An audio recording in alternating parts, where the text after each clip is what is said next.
my friend, my brother, comrade in arms, founder, Jan Suraj Party,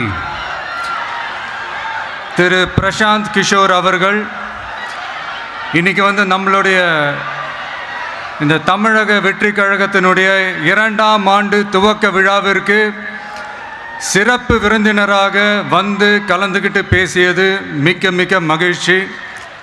அவருக்கு என்னுடைய மனமார்ந்த நன்றியை தெரிவிச்சுக்கிறேன். We are an emerging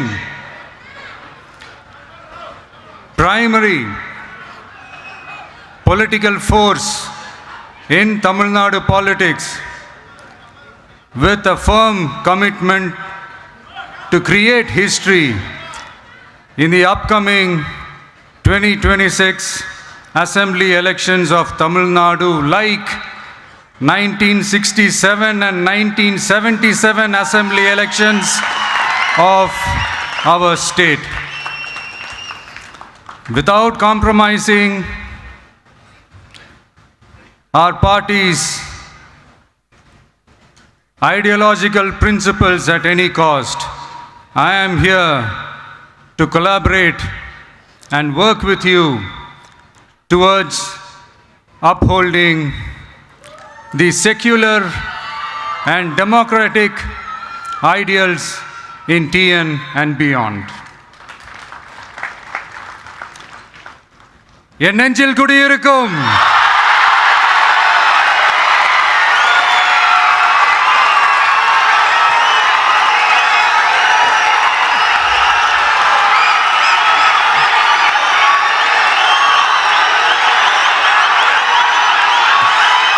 என்னுடைய தோழர்கள், தோழிகள்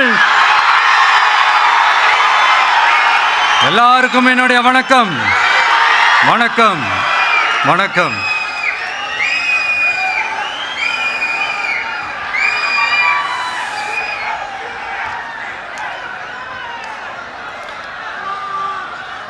இந்த அரசியல்னாலே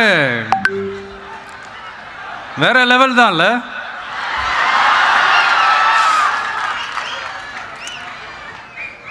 ஏன்னா இந்த அரசியலில் மட்டும்தான் வித்தியாசமான ஒன்று நம்ம பார்க்கலாம். யார் யாரை எப்போ எதிர்ப்பாங்கன்னே நமக்கு தெரியாது. யார் யாரை எப்போ ஆதரிப்பாங்கன்னே நமக்கு தெரியாது. அதை கணிக்கவே முடியாது. அதனால தான் இந்த அரசியலில் மட்டும் முன்னாடிலாம் சொல்லி நம்ம கேள்விப்பட்டிருப்போம், நிரந்தர நண்பனும் நிரந்தர எதிரியும் இல்லைன்னு சொல்லுவாங்க. அரசியலுக்கு யார் வேணாலும் வரலாம், அது ஒரு ஜனநாயக உரிமைன்னு சொல்லுவாங்க. ஆனால் மக்களுக்கு ரொம்ப ரொம்ப பிடிச்சி போன ஒருத்தன் அரசியலுக்கு வரான்னா அதை கண்டிப்பாக நல்லவங்க எல்லாம் வரவேற்பாங்க. ஆனால் ஒரு சில இந்த அதிகார இல்லை அது வேணாம், ஒரு சில பேருக்கு மட்டும் கொஞ்சம் எரிச்சல் வரத்தானே செய்யும். அது இருக்கும் தானே. என்னடா இவன் திடீர்னு ஒருத்தன் என்ட்ரி கொடுத்துட்டானே,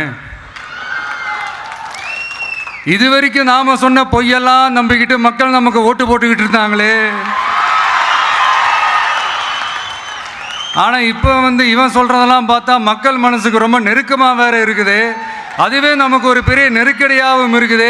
இவனை என்ன பண்ணலாம், என்ன செய்யலாம், எப்படி இவனை இது பண்ணலாம், க்ளோஸ் பண்ணலாம்.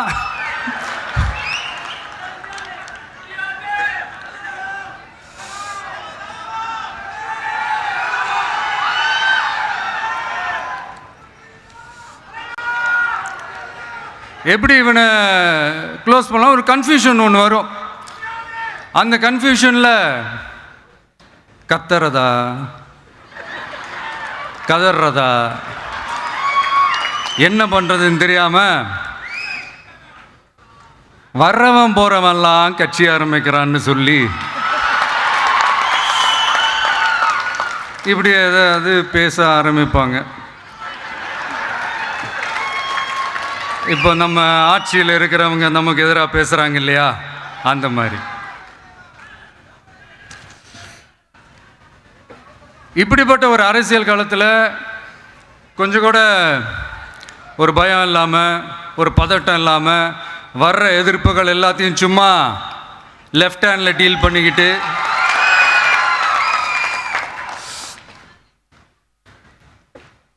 இதோ நம்மளுடைய தமிழக வெற்றி கழகம் முதலாவது ஆண்டை கடந்து இப்போ 2வது ஆண்டில் அடி எடுத்து வைக்கிறோம். இந்த ஒரு காலகட்டம் தான் மிக முக்கியமான ஒரு காலகட்டம். ஏன்னா ஒரு அரசியல் கட்சிக்கு ஒரு பெரிய பலமே அந்த கட்சியினுடைய கட்டமைப்பு தான். அதுதான் அந்த கட்சியினுடைய ஒரு வேறு மாதிரி, ஒரு அடிப்படை பலமே அதுதான். ஒரு ஆலமரம் மாதிரி ஒரு கட்சி ஒன்று வளரணும்னா அதுக்கான அந்த வேர்களும் விழுதுகளும் ஸ்ட்ராங்காக இருக்கணும் இல்லையா? அப்படி தான் நம்மளுடைய இந்த அமைப்பை பலப்படுத்துகிற ஒரு வேலையை தான் இப்போ நம்ம செஞ்சுக்கிட்டு இருக்கிறோம்.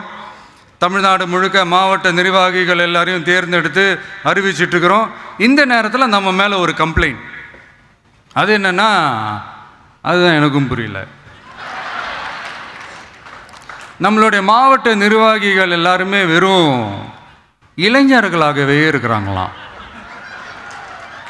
ஏன் இருந்தா என்ன?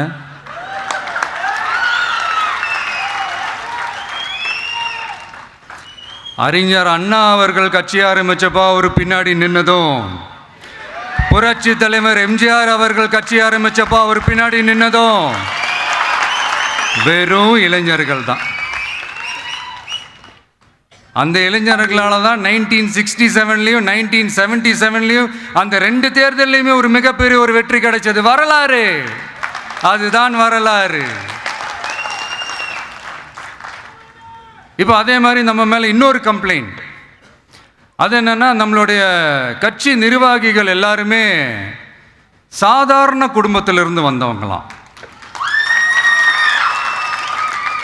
அதே தான் இங்கேயும் கேட்குறேன், ஏன் வரக்கூடாதா?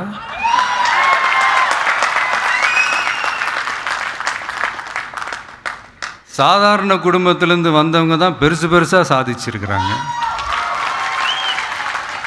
இன்னும் சொல்ல போனால் நம்மளுடைய கட்சி எளிய மக்களுக்கான கட்சி தானே. அப்படி இருக்கும்போது நம்மளுடைய கட்சி நிர்வாகிகளும் எளிய குடும்பத்தை சேர்ந்தவங்களாக தான் இருப்பாங்க. நம்மளுடைய கட்சி ஒன்றும் பண்ணையாறுகளுக்கான கட்சி கிடையாதுல்ல.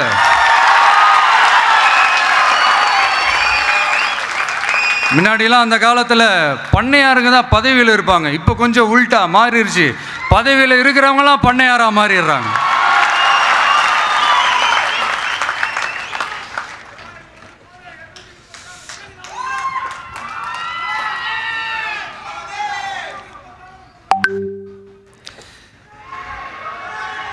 மக்களுடைய நலனை பற்றியோ, நாட்டோட நலனை பற்றியோ, வளர்ச்சிகளை பற்றியோ எதை பற்றியும் கவலைப்படாமல் பணம் பணம் பணம், எந்தெந்த வழிகளில் எந்தெந்த ரூட்லலாம்,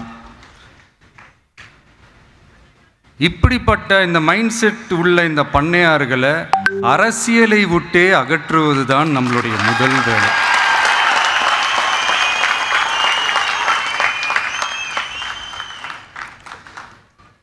அதை ஜனநாயக முறைப்படி நம்ம செய்கிறதுக்கு தான் 2026 தேர்தலை நம்ம சந்திக்க போகிறோம். அந்த தேர்தலை சந்திக்க ரொம்ப ரொம்ப முக்கியமான விஷயம் பூத் லெவல் ஏஜென்ட்ஸ், BLA அப்படின்னு சொல்லுவாங்க. அது ரொம்ப ரொம்ப முக்கியம். ஏன்னா நீங்கள் பார்த்தீங்கன்னா தமிழ்நாட்டில் அந்த பெரிய பெரிய கட்சிகளுக்கு தான் அந்த BLAலாம் ரொம்ப ஸ்ட்ராங்காக இருக்கும்னு சொல்லுவாங்க. ஒரு அப்ராக்சிமேட்டாக ஒரு 69,000 பூத்ஸ் இருக்குது. அது எல்லாத்துக்குமே பூத் ஏஜென்ட்ஸாக நம்மளுடைய கட்சி தோழர்களை தான் நியமிக்க போகிறோம். கூடிய சீக்கிரமே பூத் கமிட்டி மாநாடுன்னு ஒன்று நடத்த போகிறோம். அன்னைக்கு தெரியும் தமிழக வெற்றி கழகம் எந்த ஒரு பெரிய கட்சிக்கும் கொஞ்சம் கூட சளைச்சதில்லைன்னு. அன்னைக்கு தெரியும் தமிழக வெற்றி கழகம் தமிழ்நாட்டில் முதல் சக்தியா, முதன்மை சக்தியா, பவர்ஃபுல்லாக இருக்குதுன்னு அன்னைக்கு ப்ரூவ் ஆகும். இப்போ புதுசாக ஒரு பிரச்சனை ஒன்று கிளப்பி விட்டுட்டு இருக்கிறாங்க, மும்மொழி கொள்கை.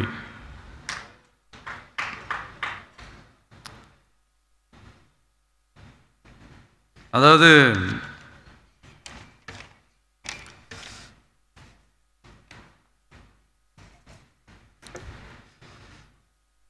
இதை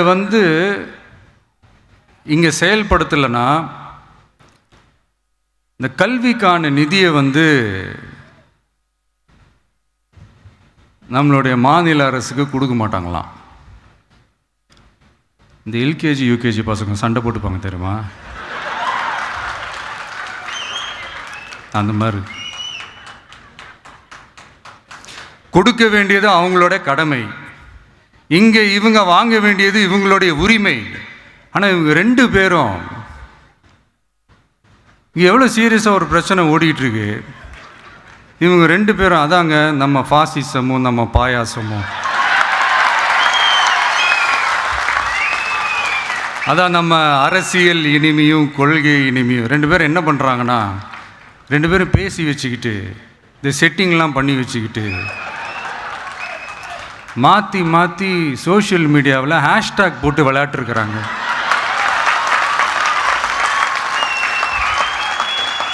இங்கே என்ன நடந்துக்கிட்டு இருக்கு, அதாவது இவங்க 2 பேரும் அடிச்சுக்கிற மாதிரி அடிச்சுப்பாங்களாம். அதை நாங்கள் நம்பணுமா, மக்கள் நம்பணுமா? What bro, it's very wrong bro.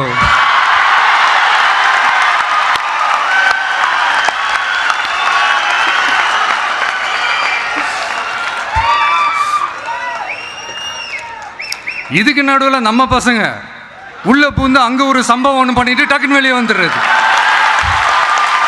TV K for TN அப்படின்னு சொல்லி. யார் சார் நீங்களா, எங்க சார் இருக்கிறீங்க? ஸ்லீப்பர் செல்ஸ் மாதிரி.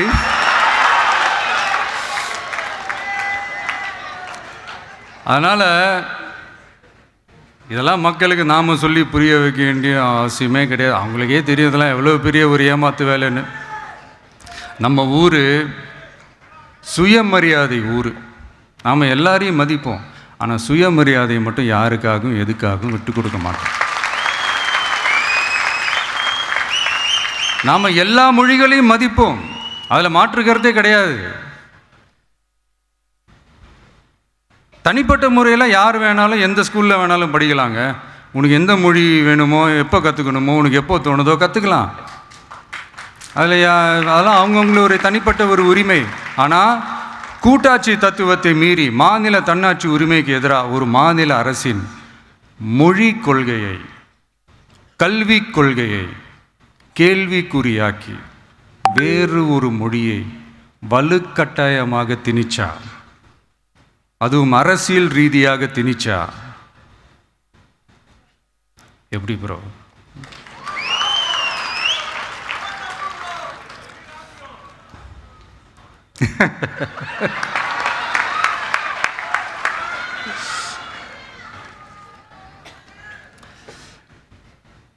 அதனால் நம்மளுடைய தமிழக வெற்றி கழகம் சார்பாக நாமளும் இந்த பொய் பிரச்சாரங்களை எல்லாம் புறம் தள்ளிவிட்டு இதை நாங்கள் உறுதியாக எதிர்ப்போம்.